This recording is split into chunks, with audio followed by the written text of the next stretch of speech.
أعوذ بالله من الشيطان الرجيم. بسم الله الرحمن الرحيم. قل لا أسألكم عليه أجرا إلا المودة في القربى.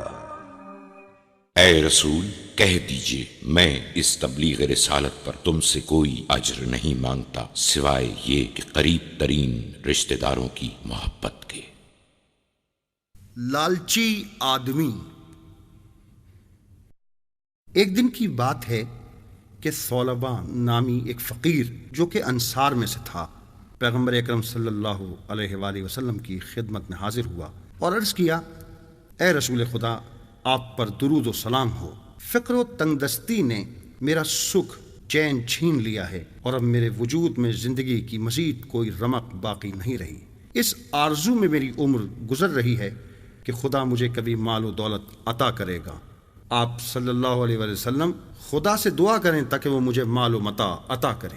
پیغمبر نے فرمایا، اے شخص، اس بات پر اصرار مت کرو، اس لیے کہ تھوڑا مال کے جس کے شکر کو ادا کر سکو اس دولت و ثروت سے بہتر ہے کہ جس کی حفاظت کے متحمل نہ ہو سکو۔ کیا یہ مناسب نہیں کہ تم حضور کی سادہ زندگی کے مطابق اپنی زندگی اختیار کرو؟ ثعلبہ نے کہا، اے رسول اکرم، خدا کی قسم کہ جس نے آپ کو راہ حق پر مبعوث فرمایا، اگر خدا مجھے مال و دولت عطا کر دے تو عہد کرتا ہوں کہ نیکوکاروں میں سے ہو جاؤں گا اور ساتھ ہی محتاجوں کی مدد کروں گا اور جو جس کا حق ہوگا اسے ادا کروں گا۔ وہ فقیر شخص مسلسل اپنی اس خواہش کا اصرار کرتا رہا۔ بالآخر پیغمبر صلی اللہ نے اس کے حق میں دعا کی اور وہ بھیڑوں کی خرید و فروخت کے کاروبار میں مصروف ہو گیا۔ عرصہ نہ گزرا تھا کہ اس کی بھیڑوں کی تعداد بہت بڑھ گئی۔ ایک وقت ایسا آیا کہ مدینے میں ان بھیڑوں کو سنبھالنے اور دیکھ بھال کے لیے جگہ ممکن نہ رہی۔ اس وجہ سے اسے مدینہ چھوڑنا پڑا اور لوگوں سے دور مدینے کے اطراف میں اپنا کاروبار شروع کر دیا۔ اس کاروبار میں اسے دن دگنی اور رات چوگنی ترقی حاصل ہونے لگی۔ مصروفیت اتنی بڑھ گئی کہ پیغمبر کی امامت میں پڑھائی جانے والی نماز جماعت میں بھی حاضر نہ ہو پاتا۔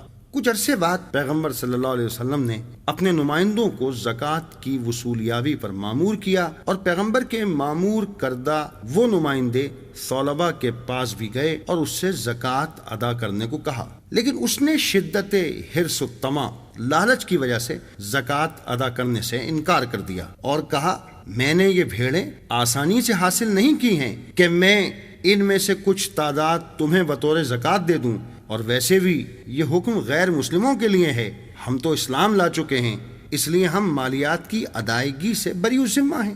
اب اس صورتحال میں ہمارے اور غیر مسلموں کے درمیان کیا فرق رہ جاتا ہے؟ اس کے بعد وہ نمائندے قبیلہ سلنگ سے تعلق رکھنے والے آدمی کے پاس گئے اور اس سے زکوٰۃ کی ادائیگی کا مطالبہ کیا۔ اس آدمی نے یہ سنتے ہی اپنے بہترین اونٹ ان لوگوں کے حوالے کر دیے۔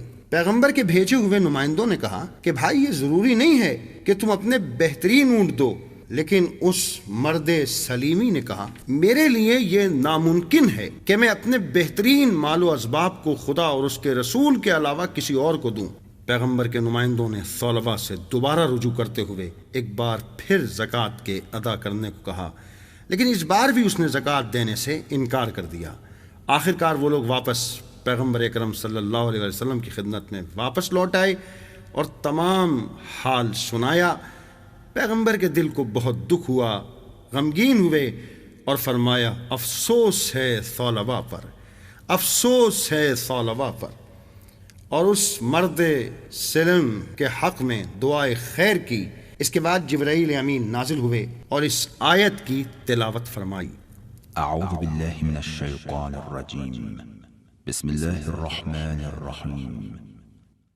ومنهم من عاهد الله لئن آتانا من فضله لنصدقن ولنكونن من الصالحين فلما آتاهم من فضله بخلوا به وتولوا وهم معرضون۔ اور ان میں ایسے بھی ہیں جنہوں نے اللہ سے عہد کیا تھا کہ اگر وہ اپنے فضل سے ہم کو کچھ دے گا تو ہم ضرور خیرات کریں گے اور نیک بندوں میں سے ہو جائیں گے۔ پھر جب اس نے اپنے فضل سے ان کو دیا تو اس کے بارے میں انہوں نے بخل کیا اور روگردان ہو کر اپنے عہد سے پھر گئے۔